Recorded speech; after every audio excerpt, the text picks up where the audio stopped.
राधे राधे दोस्तों, स्वागत है आपका अपने चैनल सनी व्लॉगिंग चैनल में।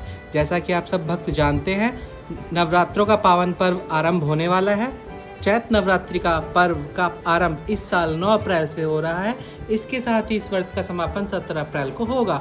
ऐसे में आइए जानते हैं क्यों मनाया जाता है चैत्र नवरात्रि का पर्व, क्या है इस व्रत का इतिहास और महत्व। चैत्र नवरात्रि में माँ दुर्गा की पूजा की जाती है। हर साल में 2 नवरात्रि का त्योहार मनाया जाता है।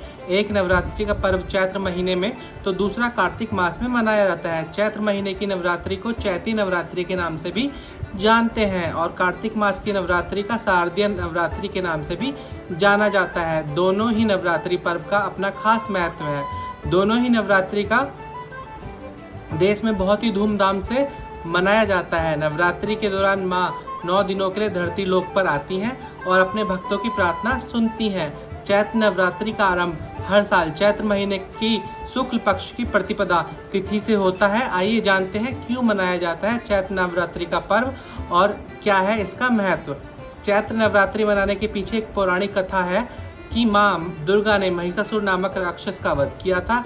ऐसा माना जाता है कि वहाँ महिषासुर नाम का एक राक्षस रहता था जिसे भगवान ब्रह्मा ने अमरता का वरदान दिया था। इस आशीर्वाद के कारण वह पृथ्वी से लेकर स्वर्ग तक सभी को परेशान करने लगा। ऐसे में सभी देवी देवता उसके अत्याचारों से चिंतित होकर ब्रह्मा, विष्णु और महेश के पास पहुंचे। अब तीनों देवताओं ने आदि शक्ति का आह्वान किया। भगवान शिव, विष्णु और अन्य देवताओं के क्रोध के कारण उनके मुख से एक ज्योति प्रकट हुई और एक स्त्री में बदल गई। इस तरह वह आदि शक्ति का पारकाट्य हुआ।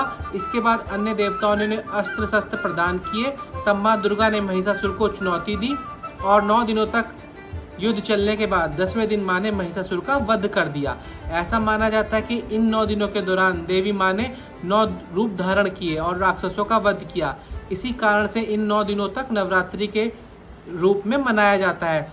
शास्त्रों में चैत्र नवरात्रि का विशेष महत्व है। ऐसा माना जाता है कि 9 दिनों तक चलने वाले नवरात्रि के दौरान व्यक्ति मानसिक और शारीरिक रूप से मजबूत होता है। मनुष्य की आध्यात्मिक शक्ति बढ़ जाती है। इस प्रकार लोग इच्छा, क्रोध, अहंकार, ईर्ष्या, लोभ आदि से मुक्त हो जाते हैं और उनका मन और शरीर शुद्ध हो जाता है और उनकी बुद्धि स्वाभाविक रूप से काम करने लगती है। शास्त्रों के अनुसार ऐसा माना जाता है कि महिषासुर को मारने के लिए देवताओं ने माँ दुर्गा के 9 रूपों को उचित हथियार दिए थे, तभी माँ दुर्गा महिषासुर का वध करने में सक्षम हुई थी। चैत्र मास की प्रतिपदा तिथि से 9वीं तिथि तक माँ दुर्गा ने 9 रूप धारण किए। इसी कारण से चैत्र नवरात्रि के दौरान हर दिन देवी दुर्गा के 9 रूपों की पूजा की जाती है। आशा करता हूँ आपको ये जानकारी अच्छी लगी होगी और चैत्र नवरात्रि को मनाने का पौराणिक इतिहास पता चला होगा। आशा करता हूँ आपको ये जानकारी बहुत अच्छी लगी होगी। तो मिलता हूँ आपको एक ऐसे ही व्लॉग में एक अच्छी सी पौराणिक कथा के साथ। तब तक के लिए राधे राधे दोस्तों, जय माता दी। और एक बार फिर से आप लोगों को नवरात्रि के पावन पर्व की हार्दिक शुभकामनाएं।